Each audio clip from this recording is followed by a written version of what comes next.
In the beginning, that planet was not just a world, it was an organism. Each portion of its surface pulsed like a living body, sensitive, interdependent, ancient. There was no dead soil, nor inert landscape, nor empty silence. Everything breathed, everything reacted, everything participated in a profound balance, built by cycles so long that no later species would be able to fully understand them. The forests did not cover the planet, they were the planet. Roots replaced continents, canopies played the role of skies, and the atmosphere itself was born from the continuous effort of colossal trees, so ancient that their first memories preceded any notion of conscious history. They called that place Arborus, a simple name for something immensely complex. The megatrees rose like pillars of the world, crossing atmospheric layers, filtering light, shaping winds, and deciding when the rain should fall. They inhaled solar particles, processed delicate gases, exhaled breathable air. They functioned as living lungs, synchronized in a perfect planetary breathing. As long as they breathed correctly, Arborus would live. As long as they lived, everything around could exist. During countless eras, this system existed without conscious interference. Life arose, adapted, disappeared, and returned in new forms. Nothing demanded control, planning, or acceleration. The balance was not fragile, only complex.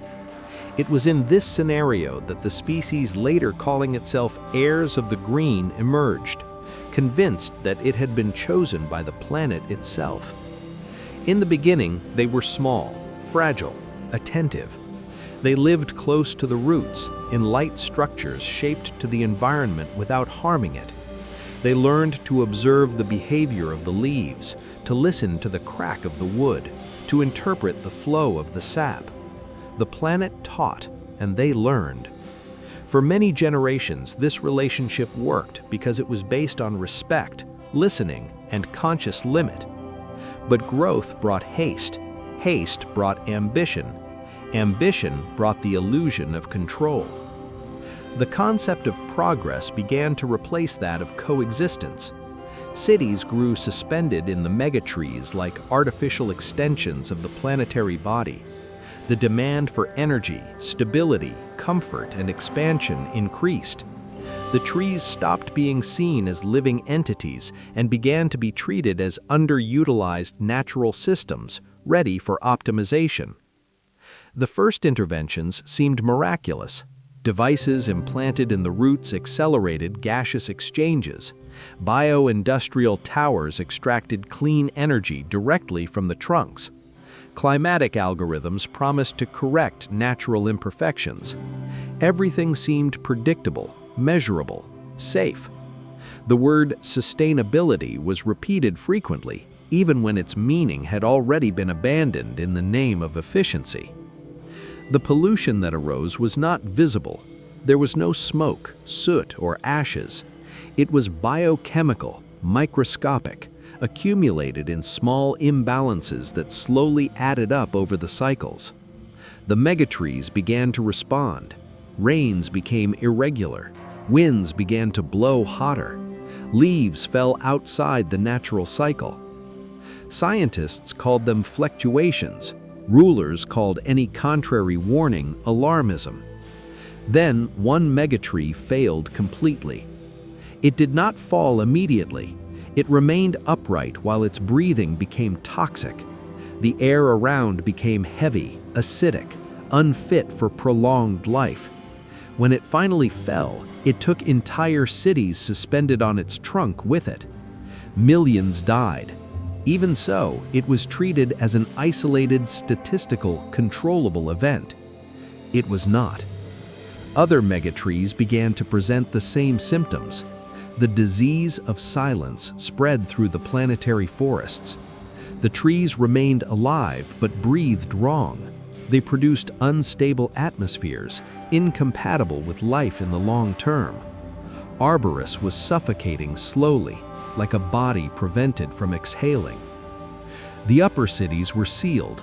Artificial filters began to replace natural air. Masks became part of daily routine. Children were born without ever feeling the pure wind of the highest canopies.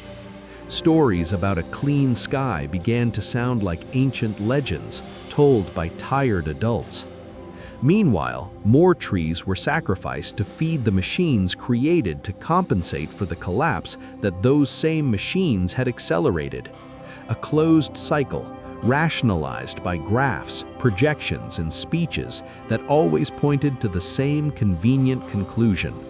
There was no viable alternative, only forced adaptation.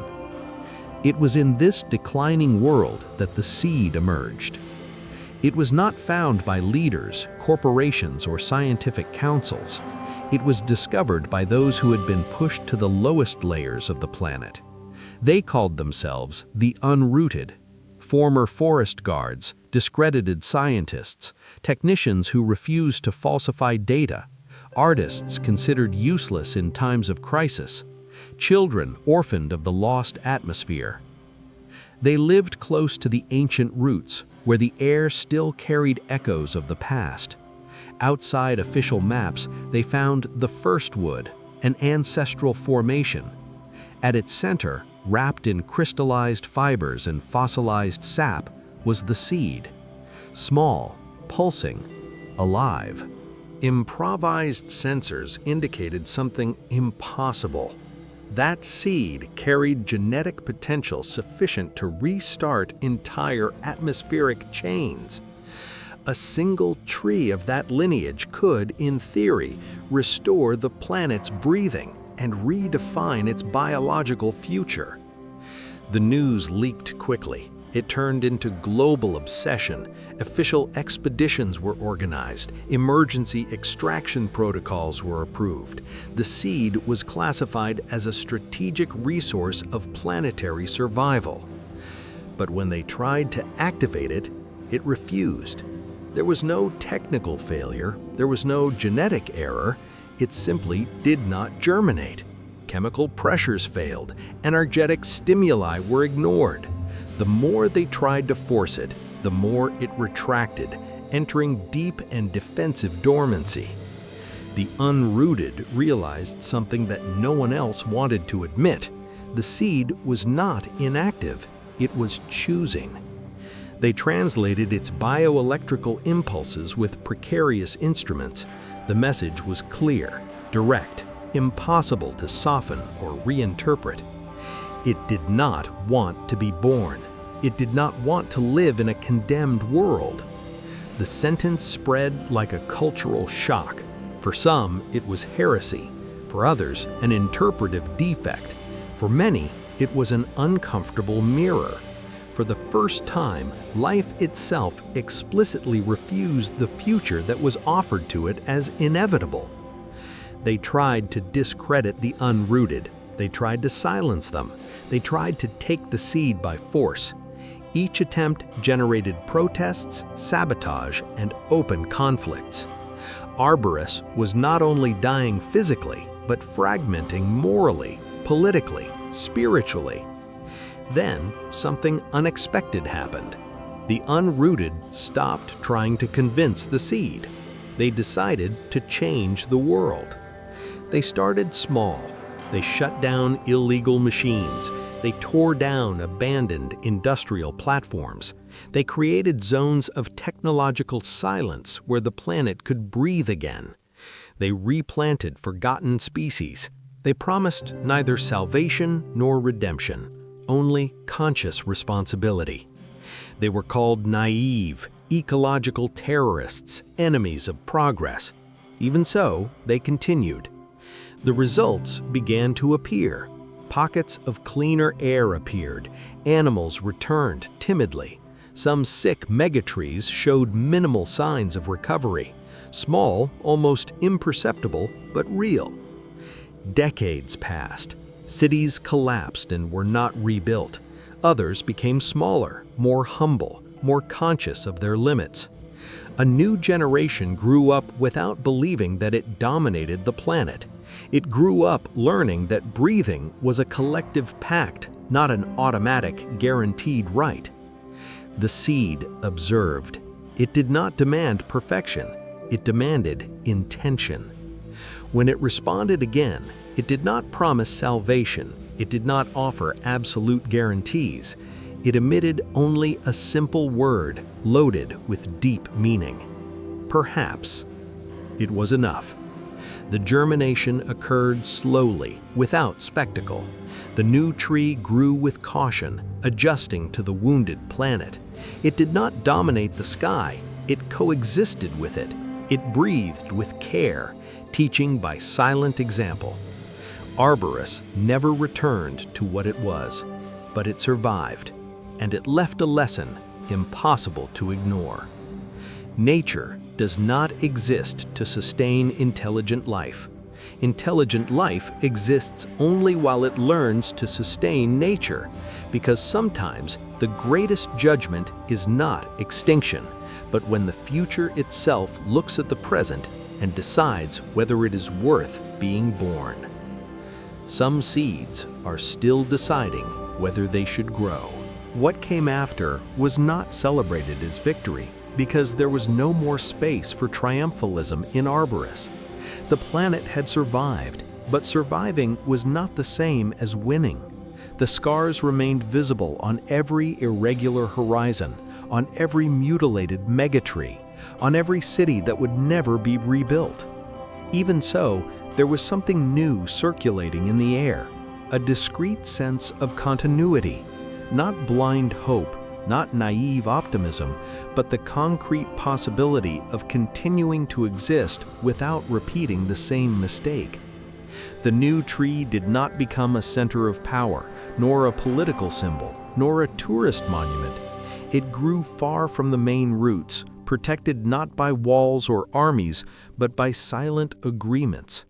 No one had permission to exploit it. No one had automatic right over it.